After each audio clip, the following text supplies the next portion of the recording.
Hi again, welcome back to our read alouds. Just because it's spring break, I didn't think we had to be separated. So let's call this the spring break edition of our at-home learning read alouds. Okay, I'll be here this week just to do a couple of these quick ones. Hope you guys are having a nice break from the work, getting out a little bit, depending on what you're able to do. I know it's tough, but you know, just relax this week and do your best. So I'm going to read you a book today by Margie Palatini, and it's called Moosetache.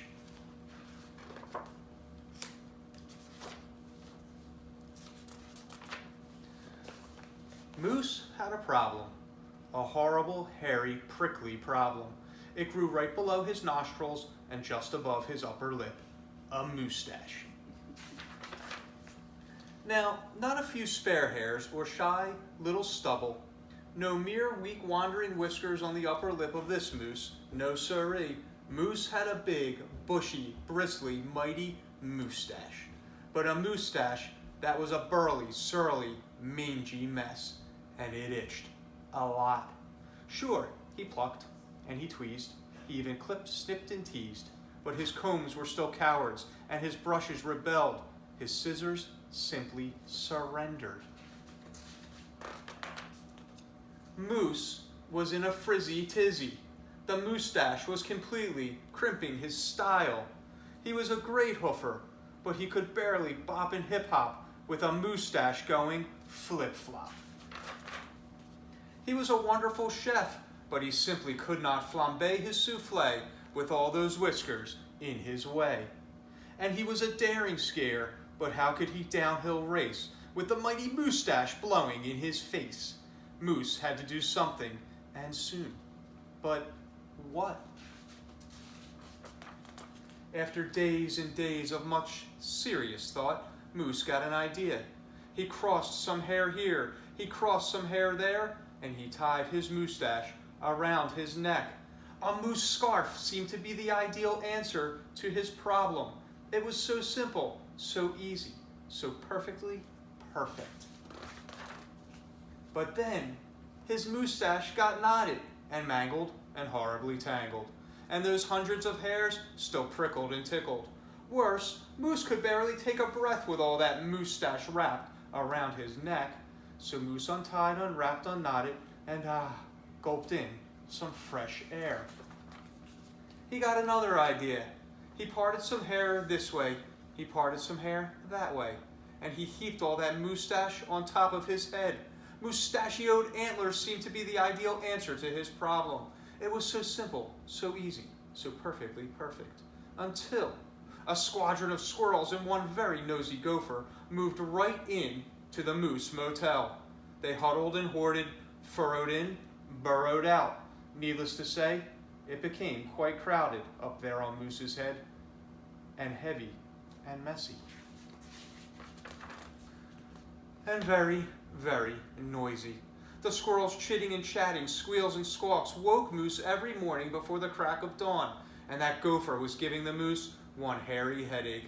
Moose needed his sleep, he needed his rest, he needed his privacy. Moustachioed antlers?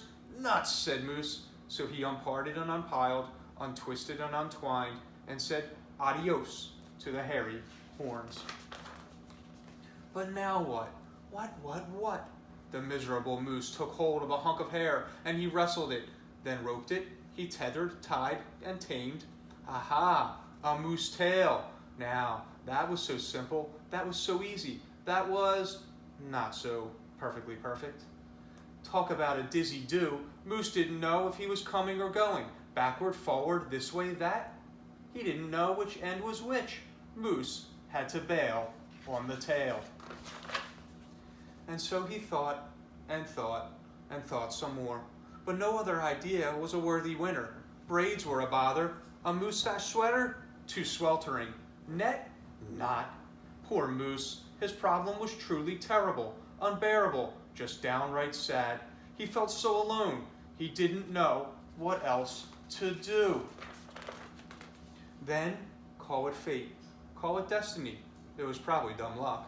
But one day Moose tripped on his moustache and just had no time to duck. Oof! Pardon me, they both said as they bumped. Then they blinked and they stared, and their hearts went thump-a-thump. She was a moose, with a bouffant so bodacious, outrageous, well, it was just plain old big. Hair after hair piled higher than high, a skyscraping dew of glorious curls, a tower of swirling twists and twirls. She was simply splendid, stupendous, absolutely superb. Of course, Moose had to ask how she did what she did to get such a do. Ms. Moose winked and then whispered, just a little glue. So she helped he fearlessly plunged a hoof into a fat pot of the white, gooey goop, and carefully, oh so carefully, they glopped, and they plopped, they pasted and they pressed, they coaxed and curled every truly unruly wayward whisker. Around and around they tweaked and twirled those horrible hairs, until Moose's once mangy mess was now a wondrous winding wave of marvelous Moosetache. Moose gazed in the mirror and smiled a broad moosey smile. He was so happy, so glad, so giddy with glee. He looked dashing and handsome. Moose gushed, is that really me? With not a care for one hair, the moose pair boogied and bopped. They skied downhill, even uphill, and their cooking was hot, hot, hot.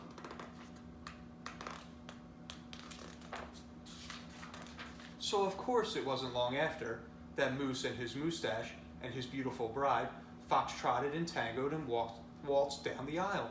Good hair days, bad hair days, they vowed to love and to cherish, and with hearts heaped with love and pots filled with goop, they both sighed, I do, glue, and promised never to part. It was so simple, so easy, so perfectly perfect, and it stuck. So that is Moosetache. Again, I hope you guys are having a good week, okay? Sleep in a little bit, get some rest, okay? And I'll see you guys back soon for our next read aloud. Bye again.